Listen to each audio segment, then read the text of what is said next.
Hello friends, आपका एक बार फिर से स्वागत है हमारे biology with Rahul YouTube channels पर। फ्रेंड्स, आज हम देखने वाले हैं क्रेब्स साइकिल या टीसी साइकिल या सिट्रिक एसिड साइकिल। टीसी या क्रेब्स साइकिल इसका नाम इसलिए पड़ा क्योंकि इसको हैंस क्रेब नाम के एक साइंटिस्ट ने इसको डिस्कवर किया था, इसलिए हैंस क्रेब साइकिल इसको बोलते हैं। फ्रेंड्स, इसके पहले हमने वीडियो में क्या देखा कि ग्लाइकोलिसिस के बारे में देखा कि ग्लाइकोलिसिस कैसे हो रहा था, क्या हो रहा था। इसको थोड़ा सा समझने के लिए आप यहाँ पे देख सकते हैं कि ग्लाइकोलिसिस वहां पर हो क्या रहा था। देखिए, हमने ग्लूकोज को लिया था, हमारे सेल में ग्लूकोज आया था। ग्लूकोज को हमने ब्रेक करा के क्या बनाया था फ्रेंड्स, पायरुविक एसिड बनाया था। ये पायरुविक एसिड का हमने दो मॉलिक्यूल्स पायरुविक एसिड के एक ग्लूकोज के मॉलिक्यूल से बना लिए थे। अब ये क्या होगा, हमारे सेल में क्या होगा, माइटोकॉन्ड्रिया होगी। माइटोकॉन्ड्रिया का ये मैट्रिक्स पार्ट है, मैट्रिक्स वाला पार्ट है। तो ये पायरुविक एसिड कहाँ जाएगा, अब एक मिनट देखिए। पहले पायरुविक एसिड एसिटल को एंजाइम ए में कन्वर्ट होगा। जैसे ही एसिटल को एंजाइम ए कन्वर्ट हुआ, अब ये किस में जाएगा, माइटोकॉन्ड्रिया के मैट्रिक्स में। कहां पर जाएगा, क्रेब्स साइकिल में। यहां पे क्रेब्स साइकिल परफॉर्म की जाएगी, जहां पर वो एंटर करेगा और क्रेब्स साइकिल जो भी हम आपको पूरा समझाएंगे वो क्रेब्स साइकिल में एंटर करेगा। और कैसे क्रेब्स साइकिल्स में एटीपी का फॉर्मेशन होता है। एक बात आप जानिएगा फ्रेंड्स, एटीपी का जो फॉर्मेशन होता है वो डायरेक्टली जो होता है वो एटीपी में नहीं होता है। कुछ एटीपी होते हैं जो डायरेक्टली बनते हैं, लेकिन ज्यादातर एटीपी जो होते हैं वो रिड्यूस को एंजाइम्स के फॉर्म में बनते हैं। और वो रिड्यूस को एंजाइम्स कहाँ जाते हैं, एटीएस में जाएंगे। फिर एटीएस से आपका तब उसके बाद एटीपी का फॉर्मेशन किया जाता है। तो आपको ये समझ में आया होगा फ्रेंड्स कि कहाँ हम अभी तक हम है, कहाँ पढ़ रहे हैं, ये जो चीजें जो हम पढ़ रहे हैं वो कहाँ पर हमारा ये एक्चुअली चल रहा है। आइए हम देखते हैं थोड़ा सा इसको और डिटेल्स में बाय सीक्वेंस। देखिएगा फ्रेंड्स, हमने ग्लूकोज के एक मॉलिक्यूल्स को लिया, ग्लूकोज लिया। इस ग्लूकोज को हमने कन्वर्ट कराया दो पायरुविक एसिड के मॉलिक्यूल्स में। देखिए फ्रेंड्स, पायरुविक एसिड कैसे आएगा कि आप अगर कार्बोहाइड्रेट्स लिए हैं तब तो मतलब ग्लूकोज क्या ही होगा, डायरेक्ट पायरुविक एसिड में चेंज होगा। या आप फैट्स लिए हैं, या आप क्या ले सकते हैं, फैट्स के अलावा प्रोटीन ले सकते हैं। अगर फैट्स ले रहे हैं तो पायरुविक एसिड बीटा ऑक्सीडेशन के थ्रू बनेगा, और प्रोटीन है तो उसका डी एमिनेशन होगा। डी एमिनेशन उसका किया जाएगा, और इसका डी एमिनेशन होने के बाद क्या बनेगा, सब पायरुविक एसिड ही बनेंगे। देखिए, तो उसके पायरुविक एसिड के बाद फिर बनेगा क्या, ये कितने कार्बन का था हमने बताया था, ये 3 कार्बन का है, 3 कार्बन का है। उसके बाद ये बनेगा क्या, एसिटाइल को एंजाइम ए बनेगा। एसिटल को एंजाइम जो होगा वो कितने कार्बन का होगा फ्रेंड, 2 कार्बन का होगा। इसका मतलब यहां से पायरुविक एसिड से एसिटल को एंजाइम्स में आने में कितना कार्बन का लॉस हो रहा है, 1 कार्बन का लॉस हो रहा है। वो क्या हो रहा है, CO2 के फॉर्म में CO2 निकल जाएगा। कैसे निकलेगा, यहाँ पे डिहाइड्रोजिनेशन होगा। यहाँ पर हम दिखा रहे हैं फ्रेंड, यहाँ पे क्या होगा, डिहाइड्रोजिनेशन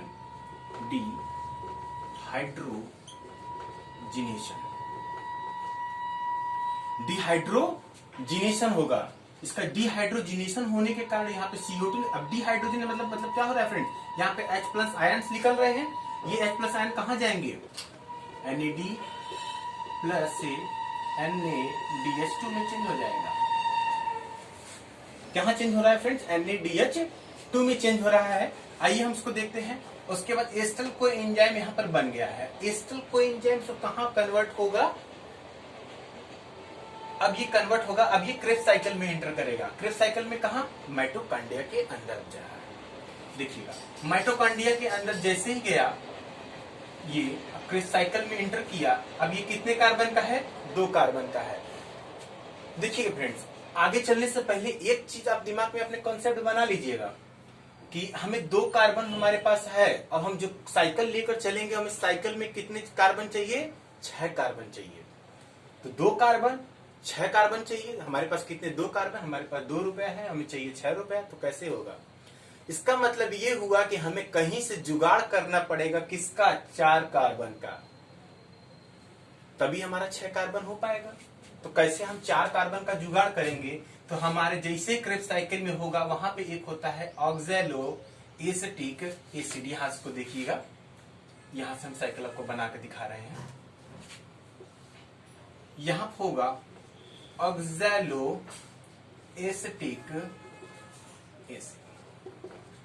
ऑक्सैलो एसिटिक एसिड ये कितने कार्बन का है फ्रेंड? 4 कार्बन का है। हमारे भाई साहब यहाँ पे एस्टर कोएंजाइम है, ये कितने कार्बन के हैं? ये 2 कार्बन के हैं। हो गए ना 6 कार्बन के। इनके साथ ये मिल करके क्या बनाएंगे? थोड़ा सा साइकिल लंबी होगी तो थोड़ा सा हम इसको डिस्टेंस भी ले रहे हैं, ठीक है फ्रेंड्स। ऑक्सैलो एसिटिक एसिड के साथ मिल करके कौन? एस्टर कोएंजाइम क्या बनाएंगे? सिट्रिक एसिड बनाएंगे।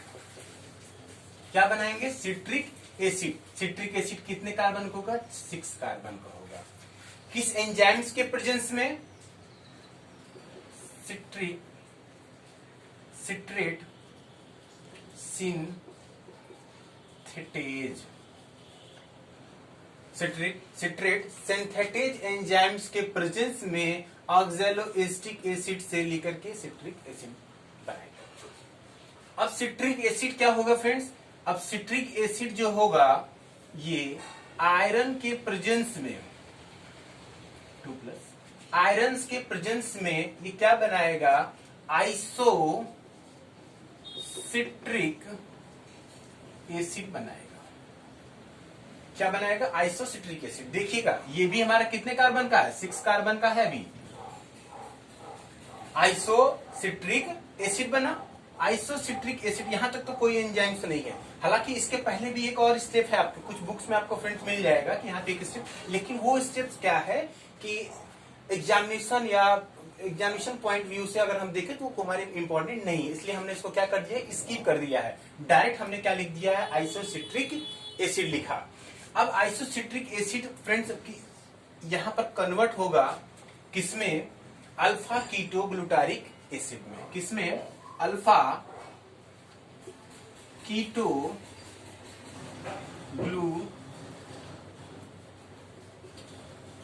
ग्लूटारिक एसिड में। साथ ही यहां पर क्या होगा? डीकार्बोक्सिलेशन होगा, मतलब CO2 निकलेगा। डीकार्बोक्सिलेशन होगा तो CO2 निकलेगा।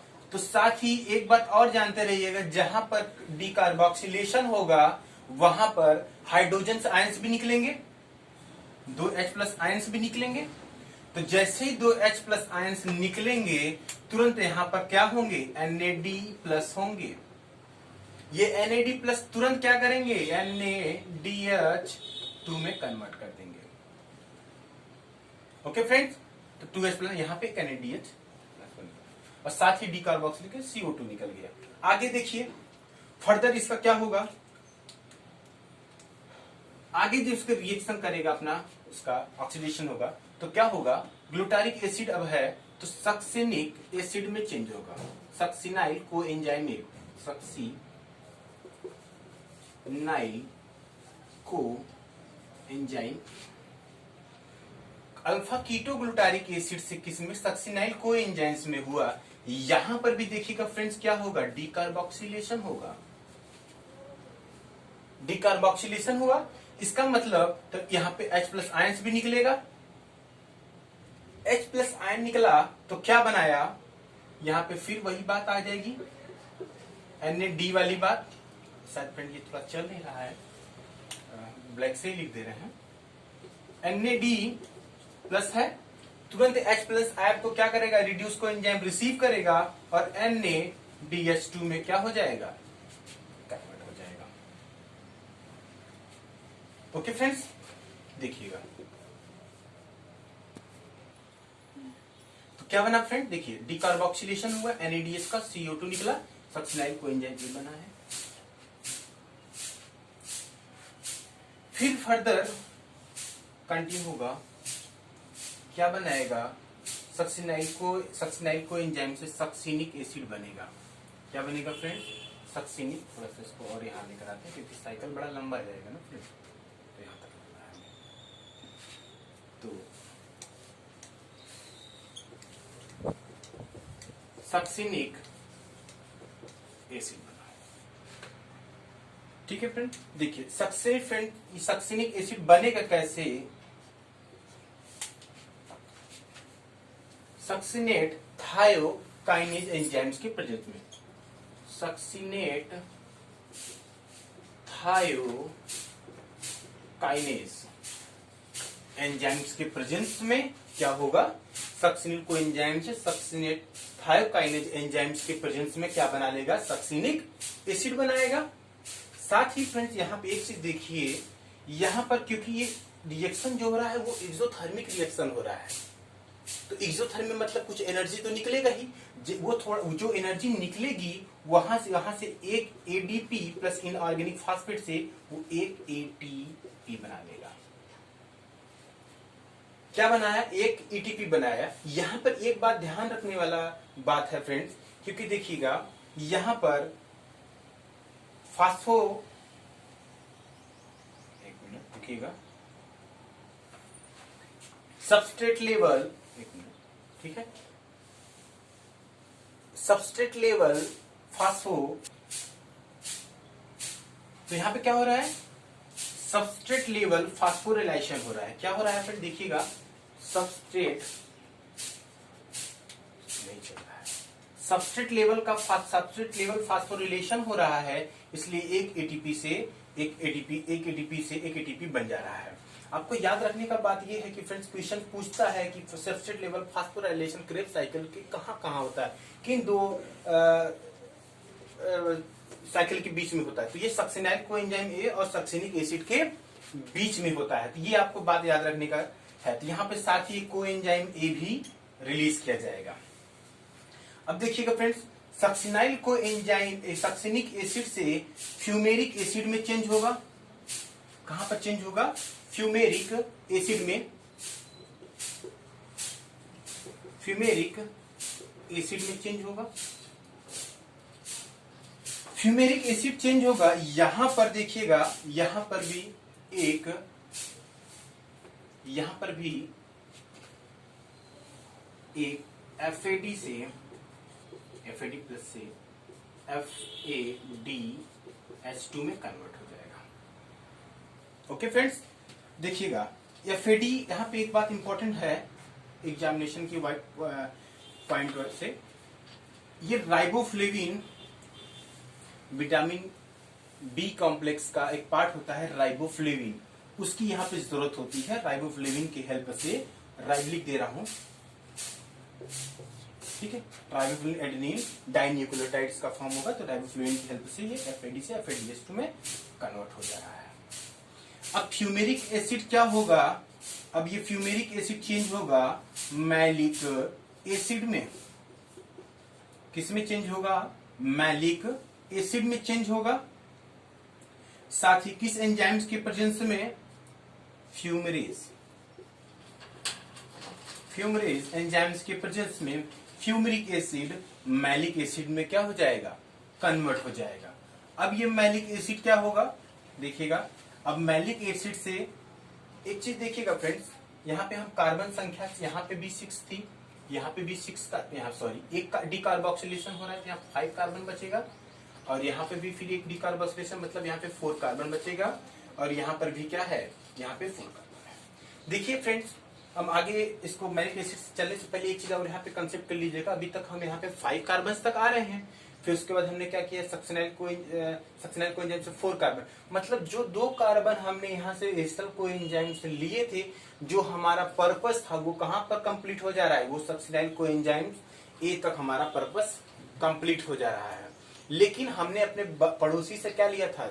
4 कार्बन उधार लिया था, मतलब इस साइकिल तो हमारा काम तो यहाँ तक हो गया, अब हमारा काम तो हो गया, इससे ज्यादा कोई मतलब नहीं। लेकिन आपने 4 कार्बन को उधार लिया था, या 4 कार्बन से जहां से आपने उधार लेकर के आया है वहां पर क्या होगा? फिर रखना पड़ेगा। क्यों रखना पड़ेगा? क्योंकि हमें फिर आगे जरूरत पड़ेगी फिर उसी 4 कार्बन की, इसलिए हम इस 4 कार्बन को फिर से रिटर्न वहां पे ऑक्जेलो एस्टिक एसिड के फॉर्म में हमको फिर रखना पड़ेगा।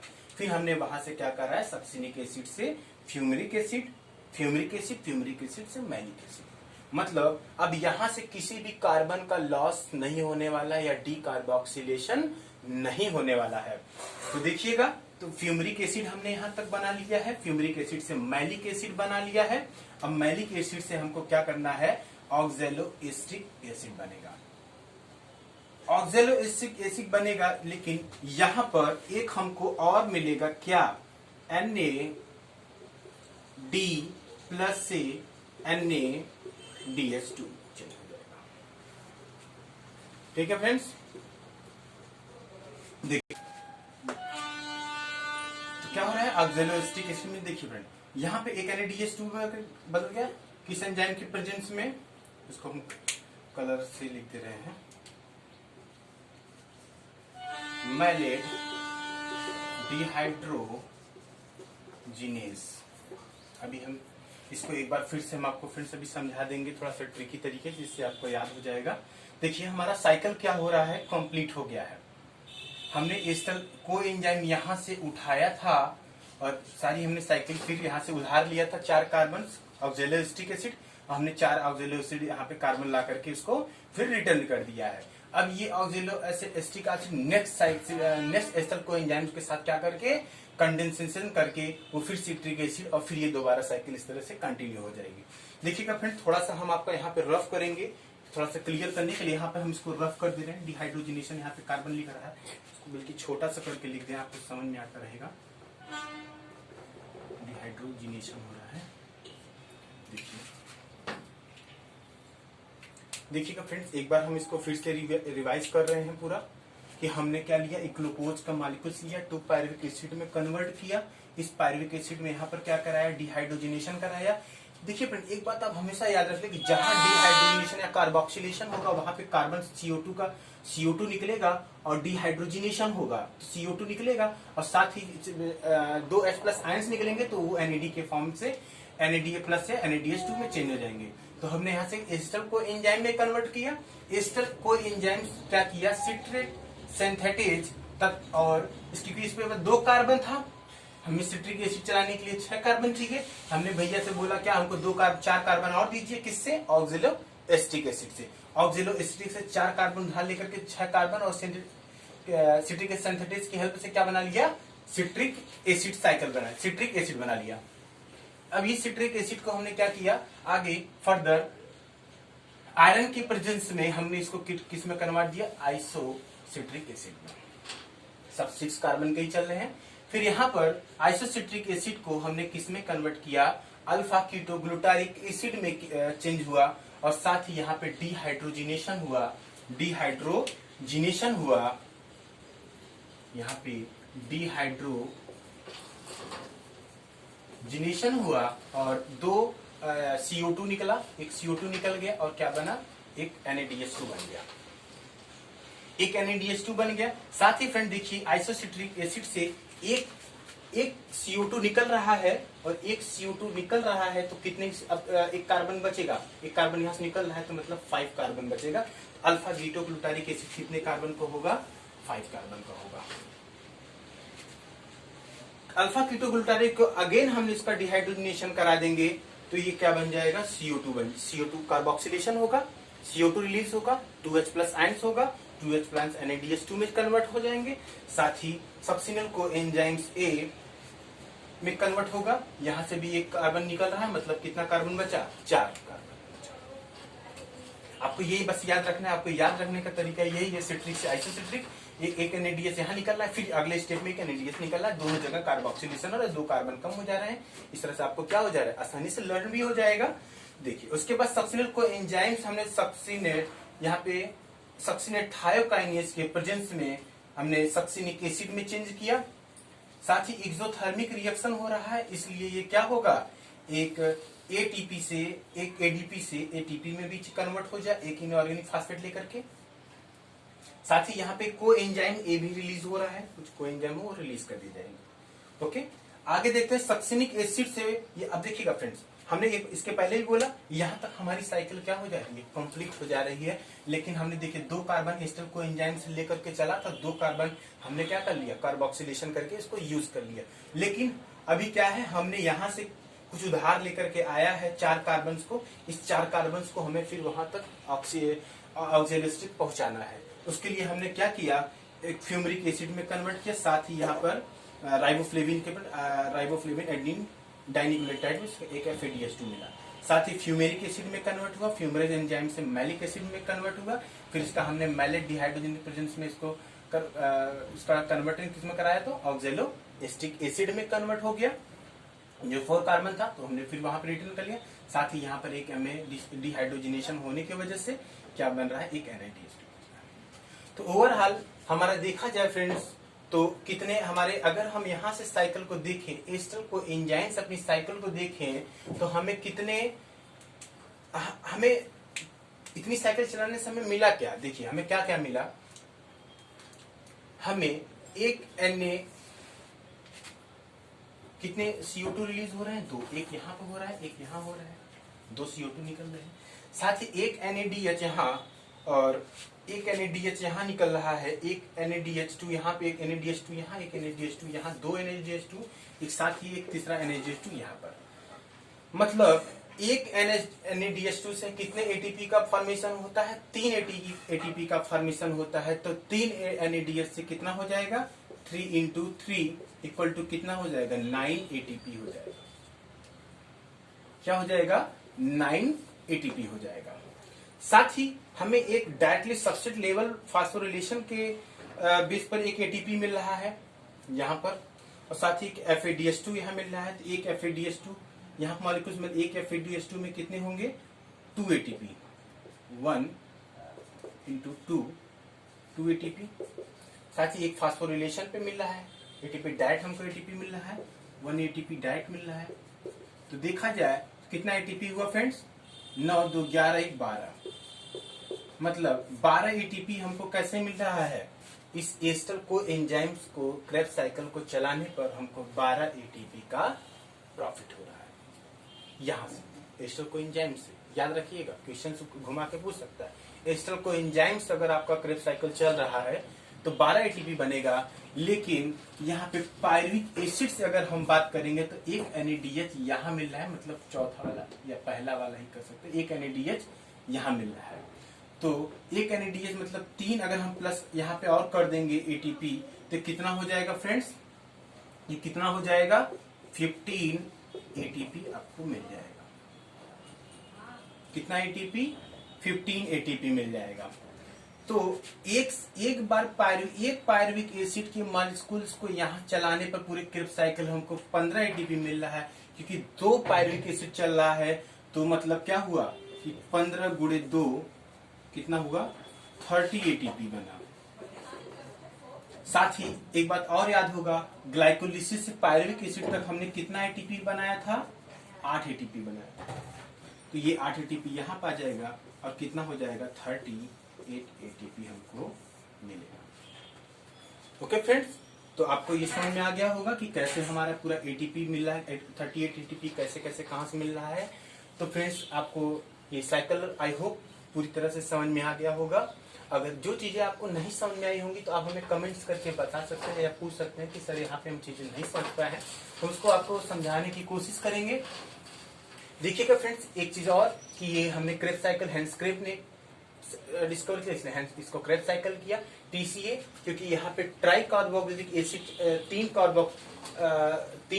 कार्बोक्सिल ग्रुप होते हैं, ठीक है, तो इसलिए हम TCA साइकिल बोलते हैं। सिट्रिक एसिड साइकिल इसलिए बोलेंगे कि या TCA ट्राई कार्बोक्सिलिक, यहाँ पे 3, क्योंकि फर्स्ट स्टेबल कंपाउंड हमारा क्या होता है, सिट्रिक एसिड होता है, इसलिए हम इसको सिट्रिक एसिड साइकिल भी बोलते हैं। ओके फ्रेंड्स, तो आई होप आपको सब पूरी तरह से हमारा ये क्रेब्स साइकिल समझ में आ गया होगा। और अगर फ्रेंड्स ये वीडियो हमारा अच्छा लगा हो तो आप इसको लाइक और सब्सक्राइब जरूर कीजिएगा, साथ ही शेयर कीजिएगा, जिससे और भी जो बच्चे हो इसको पढ़ सके और उनको समझ में आ सके। तो ओके, थैंक यू फ्रेंड्स।